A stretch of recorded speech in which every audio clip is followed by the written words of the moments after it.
It's really cool to walk into classrooms in the middle of Detroit and see gardens, thriving gardens when it's 10 degrees outside.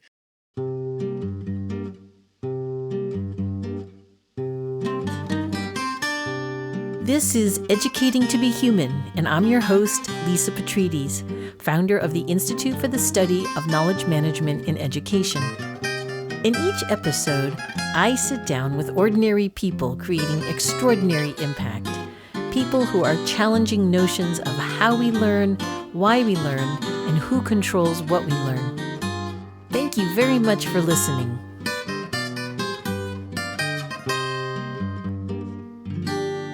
It is such a pleasure to be speaking with Stephen Ritz today, founder of the Green Bronx Machine, and I have followed his work for many years, watched it evolve and grow. And Steve, you have really devoted your career to improving not just academic results for kids, but the health and academic results. And I know you started initially in the South Bronx. That's one of the 5 boroughs of New York City, for those of you who aren't familiar. But now you've taken your work around the world. And I would say bringing, in some ways, the most simplest of concepts, which is the power of a plant to children and to communities around the world. So welcome, Stephen. Good morning, Lisa. 6 a.m. in Dubai. It's great to hear your voice. And for those who don't know, I can even see your face. Well, while people may know the work that you've done in creating gardens in schools and sometimes even the new technology you've brought around garden growing, your work has never just been about growing food, right? It's about transforming lives and communities. And of course, by and large, schools have treated learning as something that happens mostly in your head, right? Or as I've heard you say, from the neck up. So what do you think we have forgotten or ignored about what it actually takes for a child to grow and thrive? Well, thank you for the compliment. But I think, what we have forgotten, both before COVID and certainly after, is to put the human back into being. We are human beings. And, the problem is that for so long it's all about our egos and what I call the ecosystem. And we have forgotten that we are part of a larger ecosystem. So my work moves from being about ourselves to a greater good. Thank you for noticing. I really am not a farmer. I have no science background, no agricultural experience. But the cool thing about plants is that inherently they will grow no matter what. There's no floaters at the top of the tank. There's no poop to scoop. There's nothing that eats their young. There's no farting or talking back. I mean, plants are amazing. And so are children. And the notion of taking care of a plant has to do with giving it the right environment. And, when we see plants thrive, we see kids thrive. I often say we give plants more respect than we give kids, because we're quick to blame kids for failures. But when plants don't live, oh, it's the soil, it's the light, it's the water. We're so kind and considerate. But when kids go awry, we're quick to blame them instead of take responsibility for the conditions that we've created. But, my commitment, it's interesting because, we're speaking this morning from Dubai, but I like to say, there's a Bronx in every place in the world. And what I mean by that is simply people should not have to leave their neighborhoods to live, learn, and earn in a better one. And if we all just to put a stake in the ground where we live, maybe day by day, act by act, moment by moment, we can make our communities and ourselves a little better than we found it. So it's about growing high-performing schools and happy, healthy children. But make no doubt about it, the state of affairs of American health and child health has never been worse. So it's a great opportunity to kind of heal ourselves and heal the planet. Look, drive as many gas cars as you want. Just eat less meat. Well, so tell us more. What is the landscape now today in inner city schools in the Bronx when it comes to healthy eating and nutrition? So what are kids being fed and how does that shape what's even possible for them to learn? Well, input equals output. Let's be clear. You wouldn't put vinegar in your Porsche. You wouldn't plug your precious laptop into a 9-volt battery, that you get that you get in Walmart.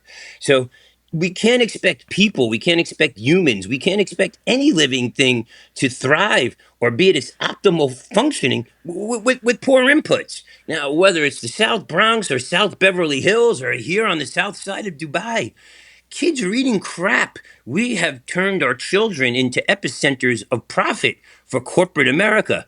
The childhood obesity, this is the first generation of children that will not outlive their parents simply because of what we're eating. We have more people on this planet, whether they are wealthy or poor, with the exception of those who have zero access to food. But beyond those, more people are dying from what they're eating than because of not having access to food. And that's just mind boggling. So, what have you seen change when students actually like put their hands in the soil, not just in what they learn, but like how they show up in the classroom? So, what I've seen change, and let me be clear, it's not just with farming, it's with anything that moves and motivates them, is when you give children an opportunity to be a part of something instead of apart from it. Wow, everything changes. That's really what 21st century learning is really going to be all about. Look, between computers and cell phones and online learning, teachers, in a lot of ways, and we don't need teachers for content. What we need teachers for are to keep the kids in the ring, so to speak, is to play nice in the sandbox, to cooperate, to collaborate, to understand protocols and procedures, to be kind, to be gracious, for teamwork. And when you allow children to be part of something that is greater than themselves, and in this case, to foster life and to better their own life on a much larger level, even to give them entrepreneurial opportunities, that's a game changer. This work started as a way to connect young people to work, to careers, to livelihood. We started, if you remember, with high school kids, overage, undercredited children who were in and out of prison. And what do we know about young people in and out of prison? They wind up staying in prison. So one of the things that I'm most proud of that got me to the point, and look, I'm a work in progress. And it started with just this whole notion of living wage jobs. And when you give children the opportunity to end poverty in day one, not get a diploma and come back and go for more, when you give a child or an adult a living wage job, that effectively ends poverty for them right then and there. Yeah, so tell me a bit like so what do you mean? How did you give them a living wage? My work started with 17 overage, undercredited kids who came to me via the criminal justice system. And I was told just keep them out of everybody's hair. Just do anything with them. Just don't let them bother people. They put me in a class with 17 kids, bigger, stronger, meaner than me, most of them who had kids of their own, probably on the same reading level. But the common denominator that we all have 3 times a day is eating, is food. And, when I accidentally learned about growing plants, that was a game changer. So, what did it lead to? Well, it led to the common knowledge that we all knew somebody that was hungry. But, back then it was stormwater mitigation. If you remember, it was green roofs and green walls. And the Mayor Bloomberg at that time, had incentivized stormwater mitigation and environmental remediation programs. And we were able to get these young people jobs. And they were able to thrive in those jobs. And if you showed up, I always say, if you bring your body, ultimately your brain may follow. Then, if you came and brought your whole self, not your whole self, but just your best self, keep the tattoos and all the other stories at home, but bring your best self to work, amazing things can happen. And we became a very nimble and adept workforce, and things got better really quickly. The beautiful thing about environmental work and beautification is that you see it. It's not like a research paper. It's not like studying for some kind of concept and when will you apply. You take At the turn of the millennium in New York City, there were so many abandoned buildings, vacant lots, communities in visual distress that you could go in there and make a difference in a day. And these were kids who often showed up and they weren't making positive differences in communities. People were mortified of them. So you're basically making learning visible. That's it. I say make everything that I talk about, even now with kids, is please make your thinking visible. What does that look like to make your learning visible? And why is that more powerful than a test score? Listen, because test scores mean nothing. Even to me, they mean nothing. And look, I mine data like a MFer. Okay, so let me be clear. I'm not dismissing testing and data, but I also know that my kids outperform a lot of other kids in school simply because they will try harder on the test to please me. So if you're disconnected from the system, the numbers that you're generating usually aren't indicative of who you are and what you're capable of.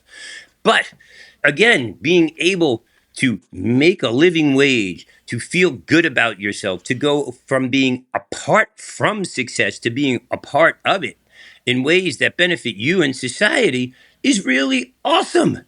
And that's what this work is all about. How did you transition over into growing food? Oh, great question.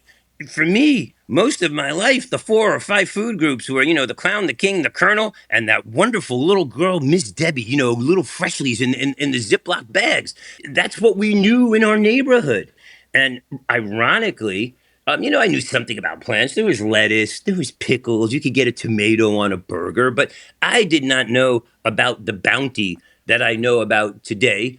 However, when we started growing things, and my whole movement started with ornamental plants, when we learned that you could grow plants and eat them, that was game changing. And it started, believe it or not, with the first Whole Foods in New York City. I will never forget, when Whole Foods invited me and my students, those 17 kids, to come to the first Whole Foods in New York City. What did we see?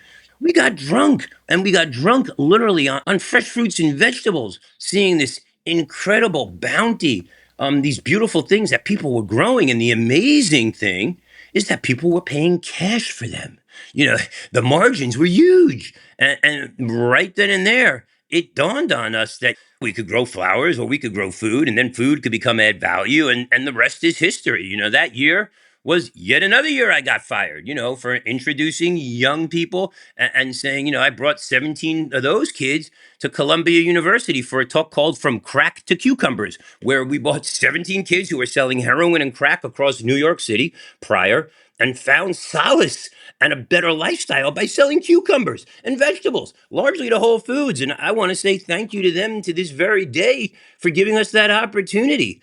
It's been game changing for them and for us ever since. And of those 17 kids from 2004, I'm still in touch with all of them. And not one has gone back to jail. That's the power of inclusion. What you're really showing is how food, access to food, growing food, how it's becoming like a gateway to learning and empowerment for these students, right? And it's not just those 17. You started doing this in schools. I've seen videos of you working alongside in classrooms. I mean, I know that you've created curriculum around this now. You've got kids, working on this every day. The power of food is really important because no matter where you go, and particularly in communities like mine, people are hungry. And, the option is cheap food. But I want to back up and say that no child rises to low expectations. And, sadly, for a lot of communities and children in communities like mine, we have only low expect. Oh, if we get them through high school, it's a blessing. No, that should be the norm for every child. But when you set high expectations, I'd rather fail at 6 feet than succeed at 3 feet.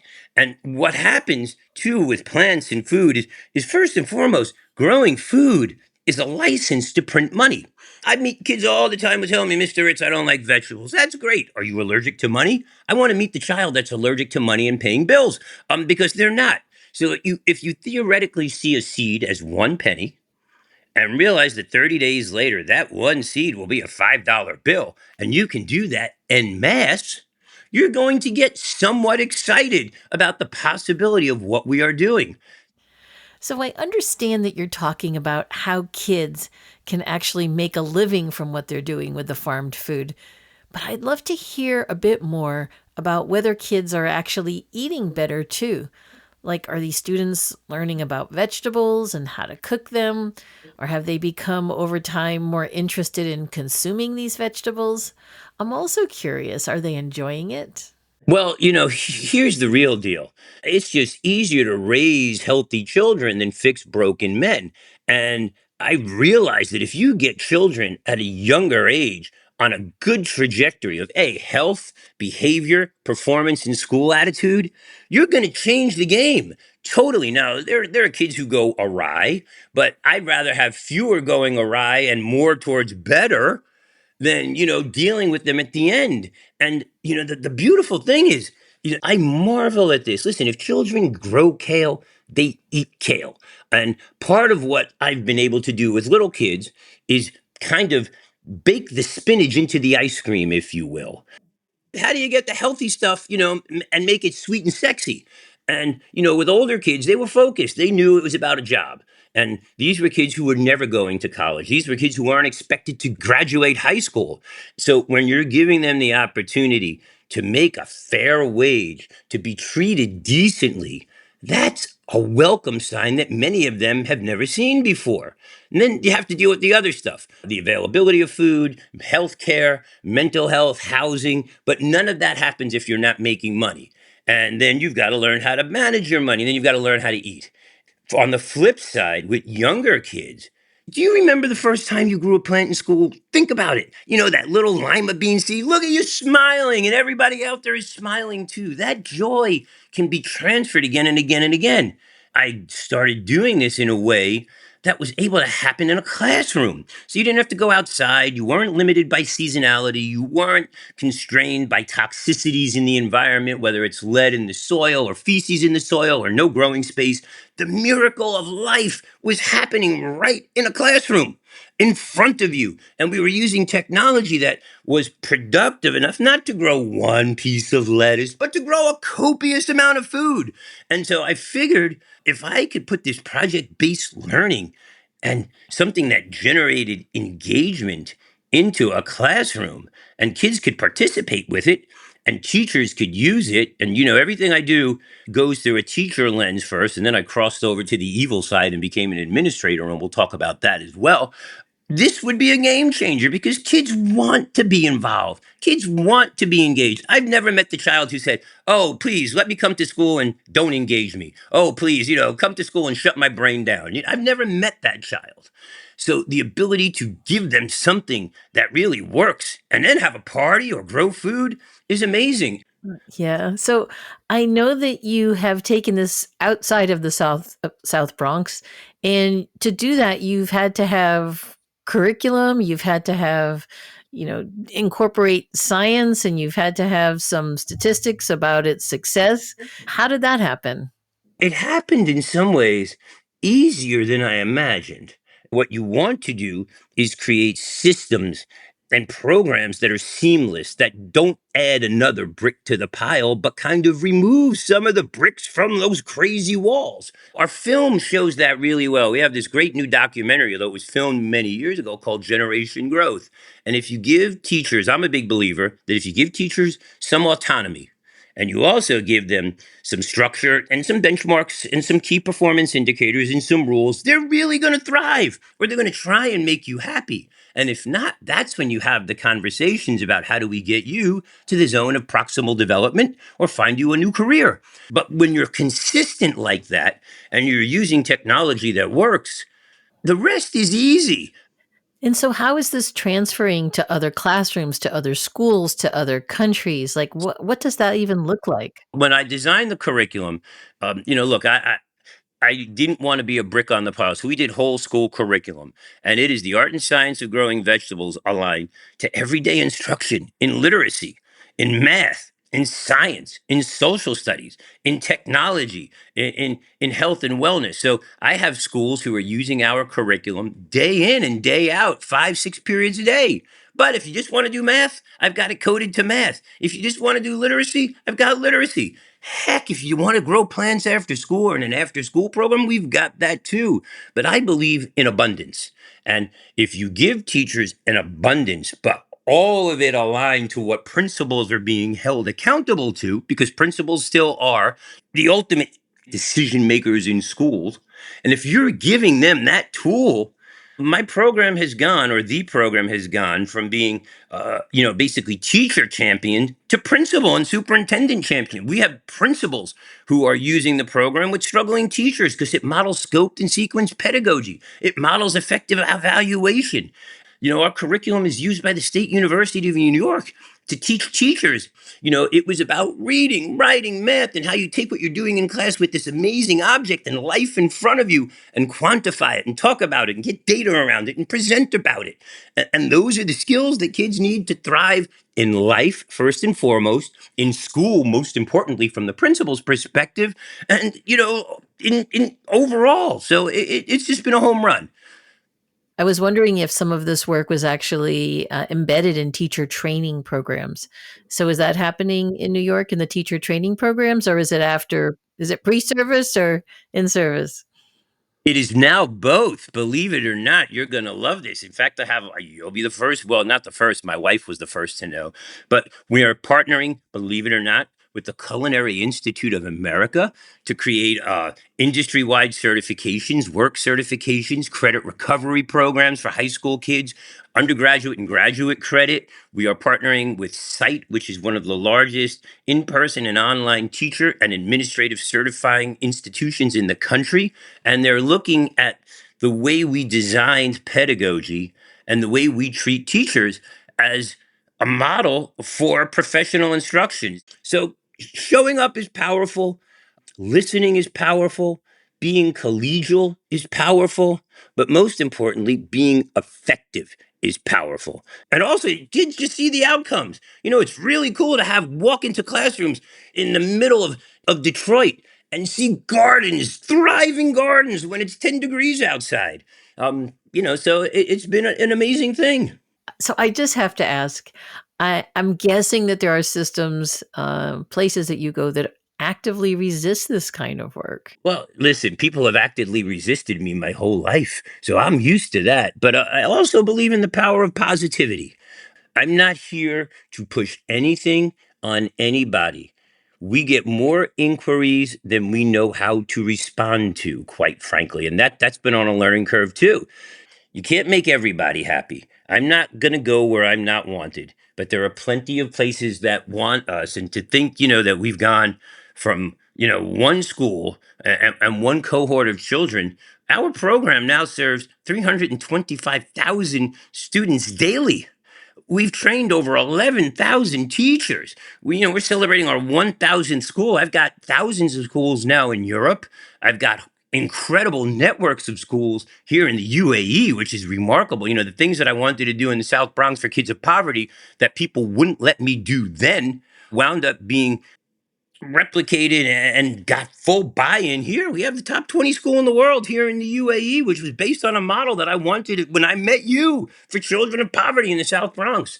Can you tell me a little bit about that now? In practice, what's happening? So, in practice, what is happening is if I were to tell you that we have a program with a one time cost of approximately $6,500 for technology that you need, all the professional development that you need, all the materials that you need, and it's a one time cost for a whole school of $6,500 that will transform test scores, pedagogy, teacher satisfaction, and student health outcomes. You'd think I wasn't growing edible plants, but maybe something else that we should be talking about in the great state of California. But 1,000 schools later, countless studies later, third-party data later, here we are. We've done it. And what has been the trick? The trick has been, number one, for far too long, too many nonprofits have gotten fat and flush off the dysfunction of communities like mine.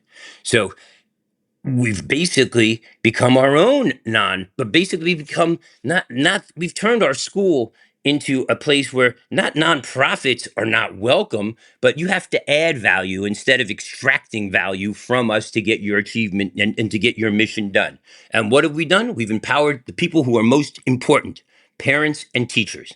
And when you have a program that is teacher friendly, principal approved, and gets parents involved, wow, that's game changing. And then when you demonetize it, we had huge offers on the curriculum. Let me tell you, numbers like athlete numbers, ooh, we could have been rich. But that would have really prevented the communities that needed it most from getting it to it because they were going to buy it and resell it. So what we learned to do, we learned to democratize it. And then we took professional development.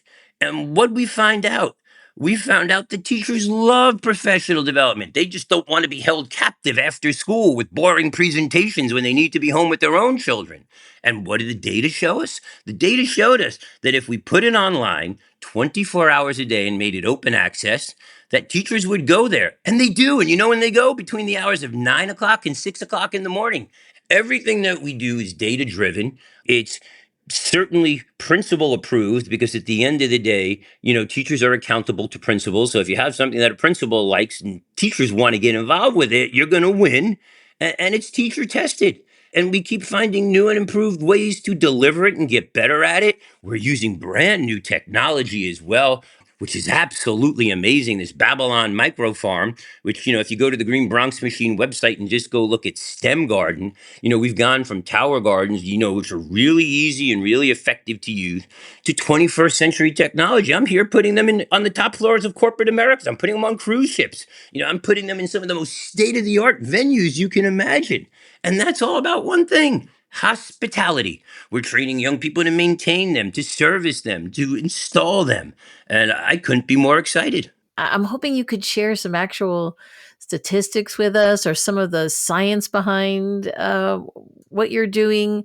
I know people, they hear a story and they hear your excitement, but they also want to say, show me. What's your evidence? What's your evidence? Show me the data. Okay, so I'm going to the Green Bronx Machine 2024 Impact Report, which is right on the Green Bronx Machine website. And, some of the things that we've been able to do is move children in terms of basic competencies around writing letters, literacy skills. Move children from being able to identify 5 parts of a letter in 9 weeks, from 8% who could do it before to 88% who could do it after. Percentage of children to understand the difference between pie charts, bar graphs, and line graphs. Before 9 weeks, 18%. After, 78%. The percent of children who are able to identify the correct units of measurements and standards of measurements has gone from 28% to 82%. Let's talk about some health outcomes. Children who grow it will eat it, and percent of students who talk about healthy eating habits with their families. Before, it was around 4% in communities like mine. It is now close to 50 because we have enough food to send home and bring grandparents in. Percent of students who now understand the relationship between fresh fruits, vegetables, diabetes, heart disease, and health outcomes. Before, it was 12%. Now it is 50%. Percent of students who now know how to define and prepare a delicious and nutritious meal. Before, it was 9%, it's now 83%. Now I'm going to give you some teacher outcomes based on last year's cohort of 325,000 participating students and 11,000 teachers.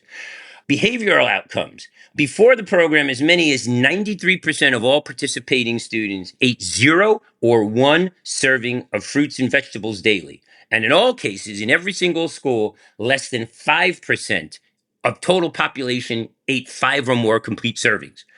After 9 weeks, 100% of the participating students reported increased consumption of fresh fruits and vegetables, and that's good for local economies.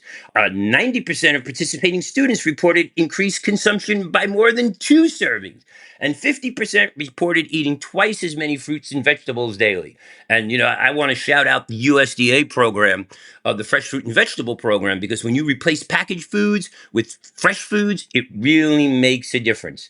I'm going to give you some teacher satisfaction because happy teachers lead to happier kids. And that's one thing we learned. When we started doing farmers markets and the kids took the profits to buy gifts for teachers so they'd be less grumpy, that was really a telltale sign for me. And what do teachers report? Teachers report that 59% of all students improved their collaboration skills. 70% of them claimed this was a positive experience for their students and their families. 94% of the students who did the program said they would do it again tomorrow. That's great. 94% said the program provides skills or knowledge and or experiences that students would have otherwise not have had. Who the hell would farm indoors in the middle of the South Bronx in January? Not too many people. 97% said the program enhanced knowledge or a skill set they would use as a teacher. And 100% of the teachers who use the program recommend the program to a colleague. I mean, I can go on and on and on. I could give you a ton of stuff, but those are real, that's some of the data. The test scores are through the roof. Some of my initial cohort, not of the older kids, but since I started working with elementary school kids, I've gotten kids into some of the best private high schools and best colleges in the nation. I have kids going to medical school. Immigrant kids whose parents are making $10 an hour, neither of which graduated high school, are in medical school with the magic F word, free. Then we moved on to add value products. We've got Green Bronx Machine pickles. We've got Green Bronx Machine hot sauce. We've got pesto. Our pesto is the besto. I've got kids, making kimchi and learning about, food science, fermentation. I have one child who's actively trying to name the 2 billion bacteria that are living in her stomach. That list is getting really long. It's amazing how many names there are, but these are kind of the fun things that we're doing. We brought kids to the White House, not once, not twice, but 3 times. I put kids on the stage of the World Business Forum. We're doing things that have never been done before, and we're going to keep doing it. And, odds are they'll bury me and put me in the schoolyard. I like to say I'm just getting started. I'm building an army, and I'm building an army of the next social and environmental justice warriors, children who understand that food justice is racial justice, and who has access to what, where, when, and how, and what price determines everything. And it starts with food, but then it transfers into democracy. And that's awesome. So, case in point, we're seeing a proliferation of fast food come to communities like mine in ways that are really driving real estate value and poor health outcomes, but in very insidious ways. So we got a new Wendy's, and the Wendy's is like the Taj Mahal of Wendy's. It's like the glowing Wendy's in the hood with a playground and big lights, and wow, you can't help but think this is a wonderful place to be. They even put in a little playground, not a big one, but a little one. But when my children, when they found out that Wendy's was not paying 1 penny more a pound to the farmers in Florida, they were really upset. 30 years ago, when kids told me, they're upset, I'm like, well, get over it. But, now they're upset. So I'm like, what are we going to do? And they're like, let's do something. So they started writing letters. They organized a boycott, and those letters were well written. And I was able to give feedback on how to move those letters to the proximal zone of development for competency and writing skills. And what we're doing in certain schools is actually creating a legitimate market where those impoverished communities can use the benefits they have to purchase the food that they want from school. And the kids get to keep the money, which is awesome. Or the money goes back into the school to do other things for kids. So it's a really strong, viable economic model. And I couldn't be more proud of the work that we are doing collectively. And let me be clear, it's not just me. I stand on the shoulder and have the support of giants. This podcast is called Educating to Be Human, right? And this season is really about thinking about who controls what we learn, how embodied learning is what really moves us forward. And the question I was wanted to ask you is, what have the kids, the students taught you about what it means to learn and how to be human? What the children have taught me is to be kinder and to be gentler. Sometimes you do that in very forceful ways, but you don't have to be the loudest voice in the room all the time. And you know me as being, I think, a forceful person, a loud person, a people person. I'm certainly not one to back down. But I've learned what children have taught me is that lots of times the answers can come from stillness and silence, and that lived experience matters. And quite frankly, what I've really learned from them is the people who need the most love now more than ever tend to ask for it in the most unloving ways. We can meet them where they're at by being kind and being patient. Love is the answer. I'm going to sound hokey, but it really, I used to think it was this kind of pedagogy. Oh, we need to do this in schools. No one is going to, it's not about money. And I really want to share that with everybody who's listening, particularly in these very fractured times.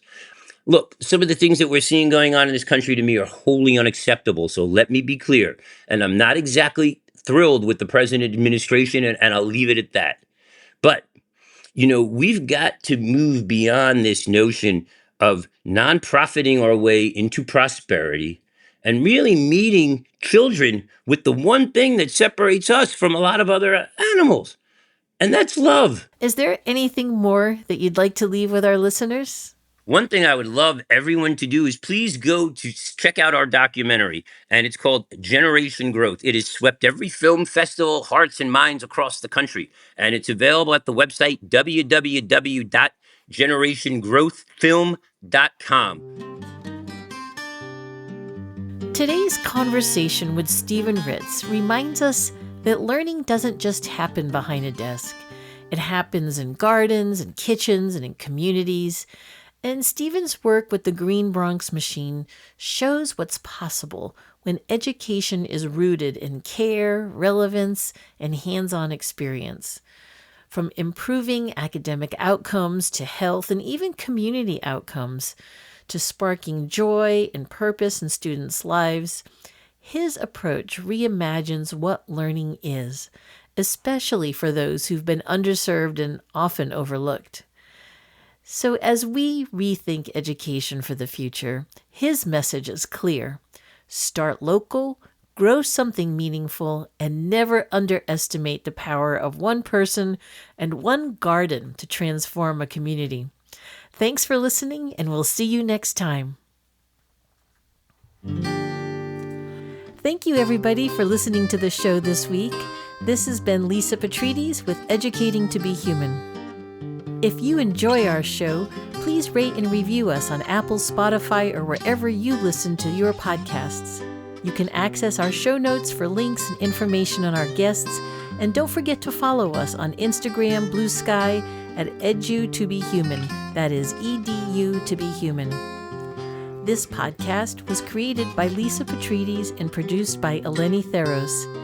Educating to Be Human is recorded by Nathan Sherman and edited by Ty Mayer, with music by Orestes Kaletsos.